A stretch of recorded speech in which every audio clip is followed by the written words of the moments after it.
21-bob. Ota-onaga xushmuomalalik. Sevimli payg'ambarimiz sollallohu alayhi va sallam bizga xabar berdilarki, eng go'zal yaxshilik bu ota-onaning do'stlari bilan chiroyli munosabatda bo'lishdir. Ota-onaga itoatsizlik, ularni qiynash esa oqibatda o'ziga so'ngsiz qiyinchiliklar keltiruvchi eng og'ir gunohlardan biridir. Abdulloh ibn Amr roziyallohu anhu dan rivoyat qilinadi.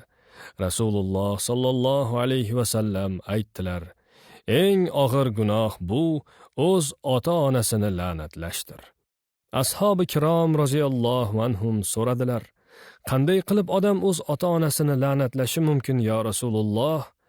Hazrat payg'ambar sollallohu alayhi va sallam javob berdilar: bu boshqaning otasini, u esa buning otasini haqoratlashi, bu boshqaning onasini, u esa buning onasini so'kishidir. Buxoriy rivoyati. Alloh Qur'oni Karimda marhamat qiladi. Robbing faqat uning o'zigagina ibodat qilishingni va ota-onaga yaxshilik qilishni amr etdi.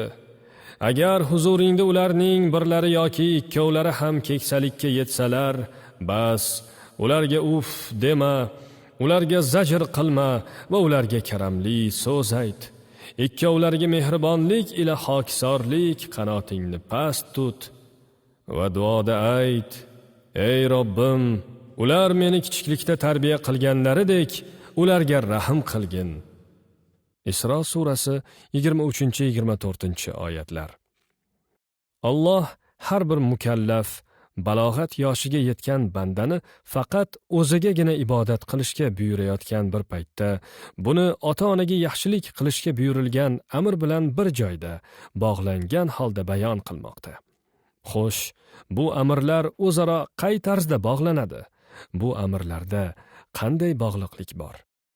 Albatta, bizning bu dunyoga kelishimizga asosiy sababchi bo'lgan zot avvalo Alloh azza va jallaning o'zidir. Jumladan, bizni tarbiyalab katta qilgan ham eng avvalo uning o'zidir. Shuning barobarida bizning dunyoga kelib o'sib ulg'ayishimizda ota-onalarimiz ham Allohning o'zi yaratgan va ko'zga ko'ringan sabablardan biridir.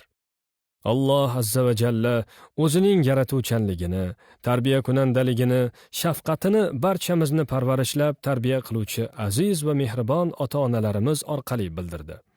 Shuning uchun Rasululloh sollallohu alayhi va sallam marhamat qiladilar.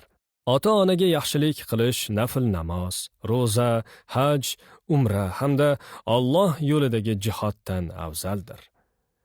Imom G'azzoliy Ihyo Ulumuddin 2-juz 141-bet. Ota-onaga doimo yaxshi muomalada bo'lishimiz shart.